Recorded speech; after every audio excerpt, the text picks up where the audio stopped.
Hello बच्चों, प्रेम विद्या मंदिर Hindi high school से मैं किशोर सर कक्षा 12वीं के बच्चों के लिए अकाउंट का सेकंड पार्ट यानी कि दूसरे भाग का दूसरा चैप्टर डिबेंचर के हिसाब लेके आया हूँ। तो प्रस्तावना देखते हैं बच्चों। प्रस्ताव में लिखा है कि सामान्य कंपनी दीर्घकालीन समय के लिए भंडोल या फंड जिसको कहते हैं कि आवश्यकता शेयर पूंजी निर्गमित करके प्राप्त करती है। कभी कभार कंपनी के शेयर पूंजी के अलावा अधिक फंड की आवश्यकता हो तो यह फंड लोन या उधार ली गई रकम द्वारा प्राप्त की जाती है।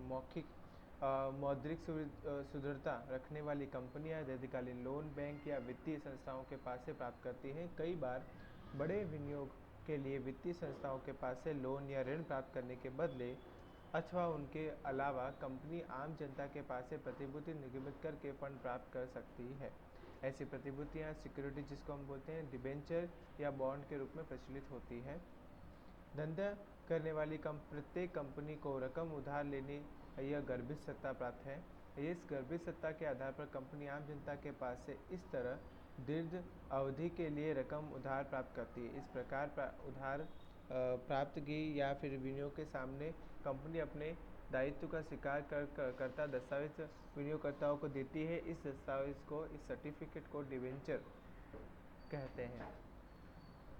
जो लोग कंपनी को रकम देकर डिबेंचर प्राप्त करते हैं अथवा तो बाजार में से डिबेंचर खरीदते हैं वो डिबेंचर धारक कहलाते हैं, अर्थात कि उनको हम डिबेंचर होल्डर कहते हैं। डिबेंचर होल्डर ये कंपनी के मालिक नहीं है। डिबेंचर यह कंपनी का दायित्व दर्शाने वाला और दायित्व का स्वीकार करने वाला दस्तावेज है जो कंपनी के सामान्य मोहर सील के साथ निर्गमित किया जाता है। कंपनी डिबेंचर होल्डरों को निश्चित अवधि में हुई शर्तों के अनुसार उन्हें किए विनियोग पर अमुक निश्चित दर से और निश्चित रकम पर ब्याज देगी जो कंपनी के लिए खर्च होगा और डिबेंचर होल्डर के लिए आय गिनी जाएगी। इसके अलावा कंपनी निश्चित की हुई शर्तों के अनुसार डिबेंचर पर प्राप्त रकम भविष्य में डिबेंचर धारकों को वापस की करेगी।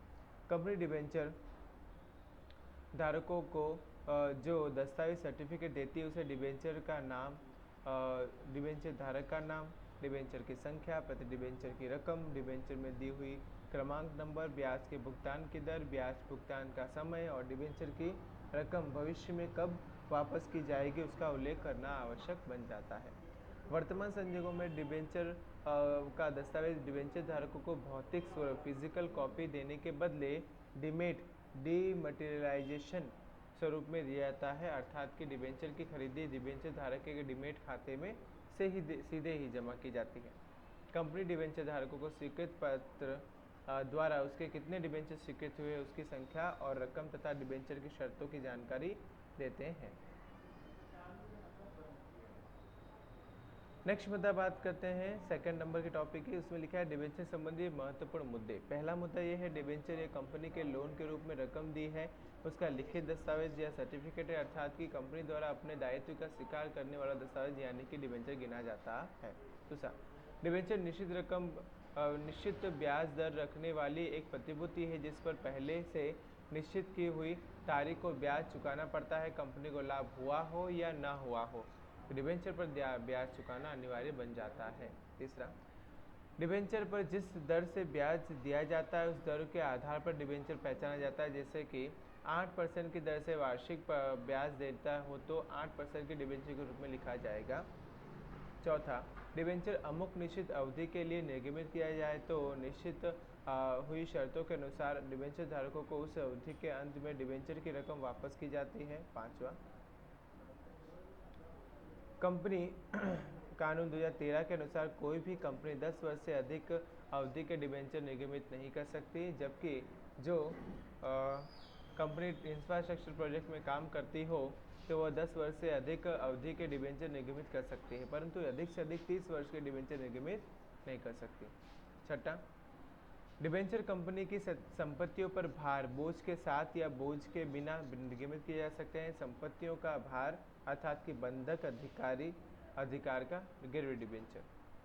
सातवां, डिबेंचर निर्गमित करने के बाद सामान्य संजोगों में शेयर बाजार में पंजीकृत डिबेंचर बिक्री शेयर बाजार के स्टॉक एक्सचेंज में की जाती है। ऐसे डिबेंचर की बाजार कीमत उसकी मूल कीमत की या उससे अधिक या कम हो सकती है।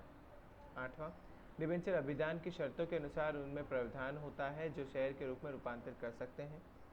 9वां डिबेंचर कंपनी की पक्की तलपट में इक्विटी दायित्व पक्ष में बिन चालू दायित्व के शीर्षक अंतर्गत दीर्घकालीन दायित्व के रूप में दर्शाया जाता है। 10वां, डिबेंचर धारक को कंपनी की किसी भी विषय में मत देने का अधिकार नहीं है। यदि कोई डिबेंचर धारक मांग किस्त की रकम न भरे तो डिबेंचर जब्त नहीं किए जा सकते। और 12वां, कंपनी के विसर्जन के समय डिबेंचर धारकों को शेयरधारकों से पहले रकम चुकानी अनिवार्य बन जाती है।